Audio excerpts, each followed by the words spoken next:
പുതിയൊരു വീഡിയോയിലേക്ക് എല്ലാ കൂട്ടുകാർക്കും സ്വാഗതം. ഇന്നൊരു വെറൈറ്റി കടലക്കറിയാണേ. വീഡിയോ സ്കിപ്പ് ചെയ്യാതെ ഫുള്ള് കാണണം. ഇഷ്ടപ്പെട്ട ചാനലൊന്ന് ലൈക്ക് ചെയ്യും, ഷെയർ ചെയ്യും, കമൻറ്റ് ചെയ്യും, സബ്സ്ക്രൈബ് കൂടെ ചെയ്യണേ. താമസിക്കുന്നില്ല, നമുക്ക് നേരെ വീഡിയോയിലേക്ക് തന്നെ പോവാം.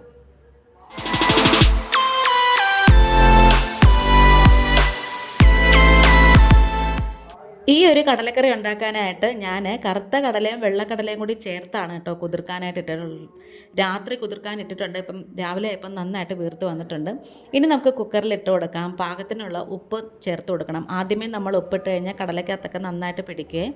ഇനി ഇതിലേക്ക് ഒരു 1/2 ടീസ്പൂൺ മഞ്ഞൾപ്പൊടിയും 1/2 ടീസ്പൂണ് ഗരം മസാല, നമ്മൾ ഹോം മെയ്ഡ് ഗരം മസാലയാണ്, അതും കൂടി ചേർത്ത് കൊടുത്തിട്ടുണ്ട്. പിന്നെ ഒരു 3 സവോളയും പിന്നെ കുറച്ച് തേങ്ങാക്കൊത്തും കൂടി ചേർത്ത് കൊടുക്കുവാണ്.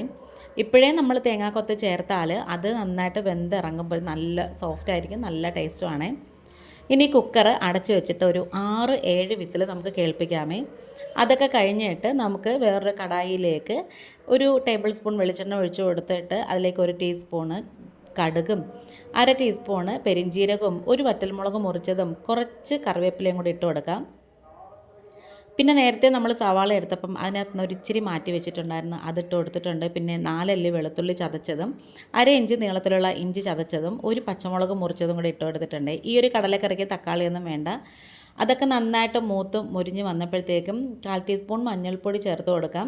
അതിലേക്ക് 1 ടേബിൾ സ്പൂൺ മല്ലിപ്പൊടിയും കൂടി ഇട്ട് കൊടുത്തിട്ടുണ്ട്. പിന്നെ നമുക്ക് എരിവുള്ള മുളക് പൊടിയാണ് എടുത്തേക്കുന്നത്.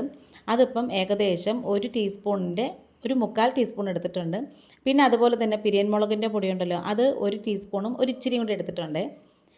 ഇനി ഇതെല്ലാം കൂടി ചേർത്ത് നന്നായിട്ട് ഇങ്ങനെ മൊരിയിച്ചെടുക്കണം. പൊടികളുടെയൊക്കെ ആ ഒരു പച്ച കുത്തൽ മാറുന്നത് വരെ ഒന്ന് മൂപ്പിച്ച് വഴറ്റി കൊടുക്കണേ. അത് കഴിഞ്ഞിട്ട് നമ്മൾ നേരത്തെ വേവിച്ച് വെച്ചിട്ടുള്ള കടലയുണ്ടല്ലോ, ആ ചാറോട് കൂടി ഒഴിച്ചിട്ട് കുക്കറിൽ ഒരിച്ചിരി വെള്ളവും കൂടി ഒഴിച്ചിട്ട് അതും കൂടി ഇതിലേക്ക് അങ്ങ് വെച്ച് കൊടുക്കാം. ഈ ഒരു കടലക്കറി പുട്ടിൻ്റെ കൂടെയും പിന്നെ അതുപോലെ തന്നെ ദോശയുടെയും ഇഡ്ഡലിയുടെയും അപ്പത്തിൻ്റെയും ഇടിയപ്പത്തിൻ്റെ എല്ലാം കൂടെ കഴിക്കാൻ നല്ലതാണ്. അഥവാ കുറച്ച് ബാക്കി വന്നാൽ നമ്മളത് വറ്റിച്ച് വെക്കുകയാണെന്നുണ്ടെങ്കിൽ അടുത്ത ദിവസം മക്കൾക്കൊക്കെ ചോറ് കൊടുത്തുവിടാനും നല്ലതാണ്. ലാസ്റ്റ് കുറച്ച് ഗരം മസാലയും കൂടി ചേർത്ത് വെച്ചിട്ട് അടച്ച് വെച്ച് ഒരു 10 മിനിറ്റ് നന്നായിട്ട് ഇങ്ങനെ വേവിച്ചെടുക്കണേ. അപ്പോൾ അതേ ആ ഗ്രേവിയൊക്കെ നന്നായിട്ട് കുറുകി വന്നിട്ടുണ്ട്. തേങ്ങാപ്പാലോ തേങ്ങയോ ഒന്നും ചേർക്കാതെ തന്നെ നല്ല കിടിലൻ കടലക്കറി, നല്ല നാടൻ കടലക്കറി റെഡി ആയിട്ടുണ്ട്. അതുപോലെ നമ്മുടെ വീഡിയോ വൈൻഡപ്പ് ചെയ്യാറായി. ഇഷ്ടപ്പെട്ടാൽ സപ്പോർട്ട് ചെയ്യണേ. ഇന്നിപ്പോൾ ഇത്രയേ ഉള്ളൂ. വേറൊരു വീഡിയോ ആയിട്ട് വേഗം വരാം. Thanks for watching.